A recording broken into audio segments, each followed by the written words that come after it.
was charged with first-degree murder because it was very obvious that he planned the attack on his father. Jared would take the case all the way to trial. A routine traffic stop turns grotesque in seconds. The driver, covered head to toe in blood, not his own. And now, officers are face to face with horrifying reality. In urban streets, officers spot a stationary car. When they make contact, they find the driver motionless, visibly blood-stained, confusion written in his eyes. Back in 2020, officers conducted a traffic stop on a driver who failed to turn his headlights on while driving at night. Can you put your hands on the wheel, buddy? Okay. Hey, I'm Officer Smith. The reason why I pulled you over is you don't have any lights on. Oh, sorry. Are you okay, bud? Yeah, I just have The officer walks back to his patrol car to run the driver's information. It comes back that his name is Jared Neumann and his license is suspended. You just got a sign saying that you're going to show up.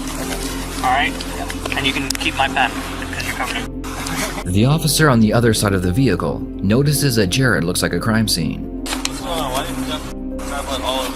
I had a really bad time when I was driving. I couldn't really do anything fast.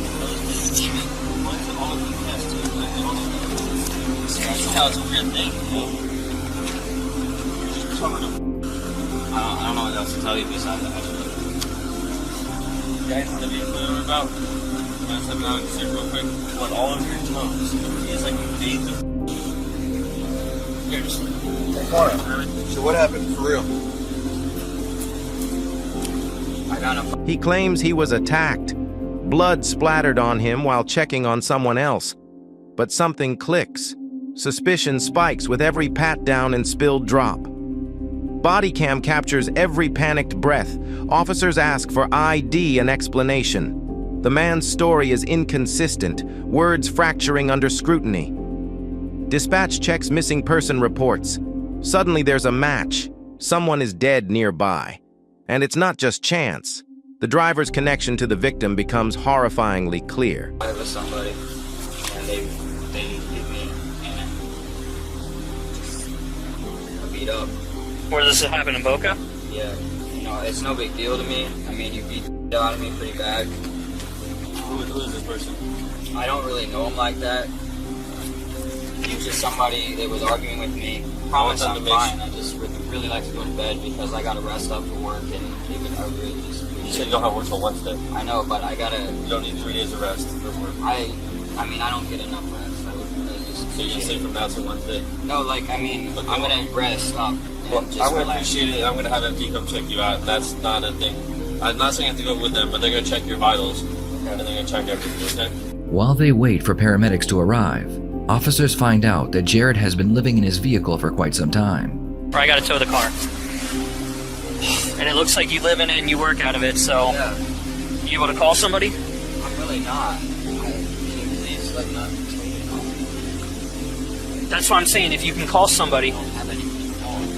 If you take that car, I have nothing. I'm be sleeping on my side. I understand that, but it's also a liability on me if I knowingly let you leave with the car and then something happens. It looks bad on me. What's gonna happen? I'm just gonna pull over in a near spot and just... That's it, you know?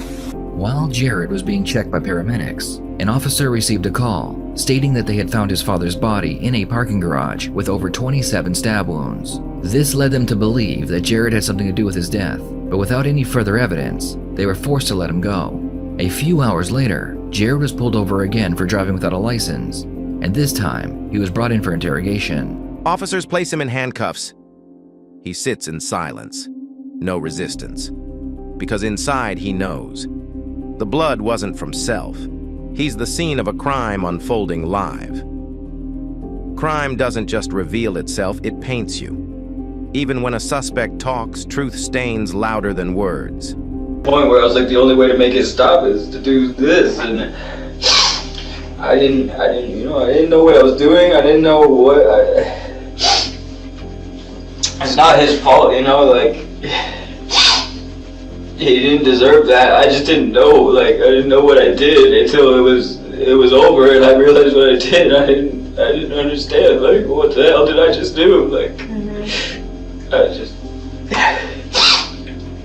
My dad didn't deserve that. I mean, he wasn't the nicest person to me, but I don't think he deserved to die like that. It was horrible. I mean, I remember every second of it. It was awful. And I didn't mean to do that. I just felt like I was pushed too far, and I just reacted in a bad way.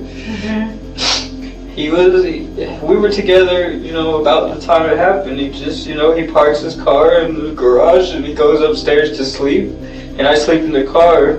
So we were just near each other. I mean, nothing really like happened that made that happen. It's just like something I'd been like, I just thought of, you know, it just like kind of just came over me. And, you know, I didn't really see like what, you know, there's just a lot of, you know, there's a lot of like projections of violence in like media, like, I mean, like, you know, TV shows, stuff on the internet, music, everything is just so full of violence now, and it just totally, like, I mean, controlled my mind. Like, I just thought that was how you're supposed to react to people who do bad things to you. Right. And I just I just didn't even, you know. I know this part's hard to talk about, but can you tell me exactly what you did to him? Yeah, he was sleeping, and I walked up, and I had a knife in my hand, and I think the blanket was over his head, and I pulled the blanket off, and I think I started stabbing him, and he was, you know, telling me to stop, like, and I didn't, you know, and I said no, and I didn't know what I was doing at all.